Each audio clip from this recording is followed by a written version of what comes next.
কলিযুগে সব কিছু কিন্তু সহজে পাওয়া যায় না। একটা জিনিস লক্ষ্য করেছেন? মানুষ হয়ে আমরা কিন্তু অনেক কষ্ট ভোগ করি। সেটা আমাদের পূর্বজন্মের কৃতকর্মের ফল। এই সহজে সব কিছু পাওয়া যায় না কেন? এর পেছনে রহস্যটা কী? ধরুন আপনার সারা জীবন ধরে ভালো কাজ করছি, ভালো পথে রয়েছি, সৎ পথে রয়েছি, সঠিক পথে রোজগার করছি, লোকের ক্ষতি করছি না, ঈশ্বরের আরাধনা করছি। তবুও আমাদের এত কষ্ট কেন? জানতে হবে এই কষ্টটা কিন্তু আমাদের প্রারব্ধ কর্মফল, অর্থাৎ পূর্বজন্মে যা কাজ করেছি সেই অনুযায়ী আমরা মানব জন্ম গ্রহণ করেছি। আমাদের প্রত্যেকের উচিত এই যে মানুষ জন্ম গ্রহণ করেছি বলে ঈশ্বরকে ধন্যবাদ জানানো। কারণ আমাদের সমসাময়িক যেসব মানুষ জন্মগ্রহণ করেছে, ধরুন কেউ অন্ধ, কেউ খোঁড়া, কেউ শারীরিক দিক থেকে পঙ্গু, বিকলাঙ্গ, তারাও কিন্তু বেঁচে রয়েছে। সেখানে আমরা হাত পা নিয়ে কিছু করতে যখন পারছি না, নিজের উন্নতি সাধন করতে পারছি না, তাহলে বুঝতে হবে আমাদের মধ্যে সেই কর্ম উন্মাদনা নেই। আমরা কোনোদিন চেষ্টাই করিনি আমরা আমাদের জীবনটাকে কী করে পরিচালনা করব বা চালনা করব। সব কিছু কিন্তু ভগবান দিয়ে দেয় না। ভগবান প্রত্যেকে শরীর দিয়েছে, মন দিয়েছে, বুদ্ধি দিয়েছে, বিবেক দিয়েছে। এই চারটে জিনিস দিয়েছে ভগবান আমাদের নিজের জীবনটাকে সঠিকভাবে পরিচালনা করার জন্যে। তাই আমাদের প্রত্যেকের উচিত এই চারটে জিনিসকে ভর করে জীবনটাকে কাটানো। অহেতুক কে কী করছে, কেন করছে সে বিষয়ে চিন্তা করে লাভ নেই। আপনি কি করছেন দেখুন।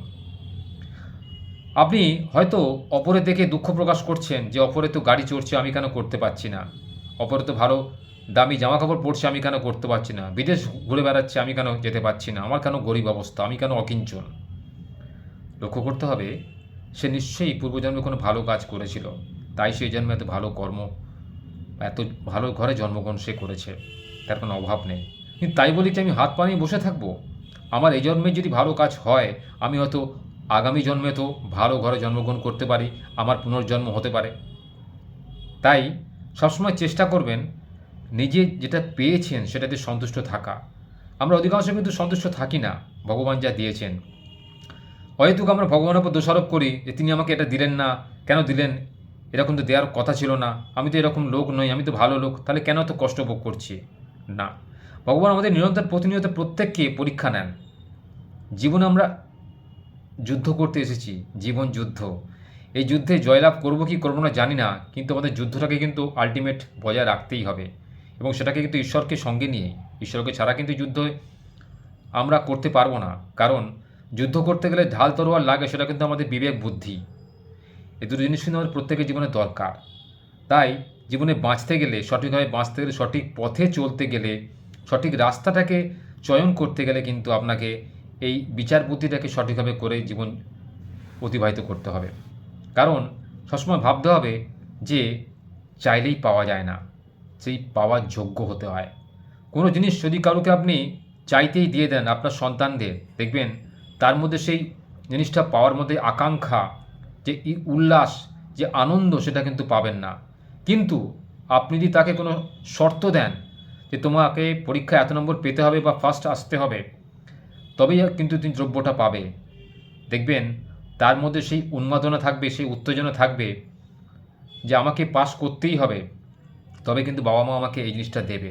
কিন্তু আপনি যদি তাকে সেসব শর্ত না দিয়ে চাইলেই দিয়ে দিচ্ছেন, তার মধ্যে সেই কদরটা থাকবে না, জিনিসটা পাওয়ার যে কদর থাকবে না। তাই কোনো কিছু চাইলেই পেতে নেই, তাহলে কিন্তু জীবন আমাদের অসম্পূর্ণ। জীবনকে আয়ত্ত করতে হয়, জীবনের জিনিস অর্জন করতে হয় কষ্টের মধ্যে দিয়ে। ঈশ্বরকে পেতে গেলেও কিন্তু কষ্ট দরকার। ভগবান সবাইকে দেখা দেন না, কঠিন সাধনা না করলে কিন্তু ভগবানের দেখা পাওয়া যায় না।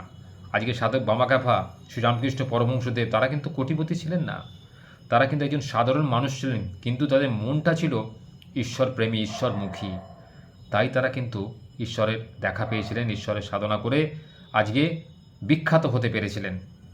আমরা হয়তো বিখ্যাত হতে পারবো না, কিন্তু ভগবানের তো কাছাকাছি যেতে পারবো আমাদের মেধা, বুদ্ধি, শ্রম, ভালো সৎ কর্মের মাধ্যম দিয়ে। কোনো মানুষকে খারাপ কথা বলাটাও কিন্তু পাপ।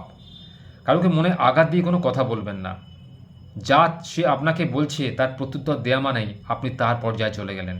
সে যদি খারাপ হয়, আপনি কেন খারাপ হবেন? আপনি চাইবেন যাতে তার ভালো হোক, কিন্তু সেই পথ আপনি ত্যাগ করুন। কারণ সে যখন আপনাকে অপমান করেছে একবার, আপনাকে আবারও অপমান করবে সে। কিন্তু আপনি তাকে অপমান করবেন না, তাহলে কিন্তু আপনার সঙ্গে তার কোনো পার্থক্য থাকবে না। তার ব্যাপারটা ঈশ্বর বুঝে নেবে, ভগবান বুঝে নেবে। সে আজকে না হোক 2 বছর পরেও সে কষ্ট পাবে, এই প্রত্যুত্তর পাবেই। কারণ কারো মনে আঘাত দিয়ে কোনো কথা বললে সেই আঘাত কিন্তু দ্বিগুণ হয়ে তার জীবনে ফেরত চলে আসে। আপনি লক্ষ্য করে দেখবেন, পরীক্ষা করে দেখবেন জীবনের প্রতিটা পদক্ষেপেতে। কারো কি হয়তো যদি ভর্ৎসনা করেন, অপমান করেন, মনে কষ্ট দেন, সেই কষ্টে কিন্তু আপনাকে সম্পূর্ণ প্রতিদান দিতে হবে। তাই জীবনে চলার পথে যদি দেখেন প্রচুর কষ্ট করতে হচ্ছে তবে কিন্তু জিনিসটা পাচ্ছেন, তাহলে ঘাবড়াবেন না। জানবেন ঈশ্বর আপনাকে কষ্ট করাচ্ছেন আরও ভালো কিছু দেওয়ার জন্যে, আপনার জন্য অন্য কিছু ভেবে রেখেছেন তিনি। তাই তিনি এত কষ্ট করাচ্ছেন বা আপনাকে অতি আয়াসে সেই জিনিসটা দেওয়ার জন্য তিনি উন্মুখ হয়ে রয়েছেন। সবসময় চেষ্টা করবেন সৎ পথে থাকার এবং কষ্ট করে জীবনযাপন করার।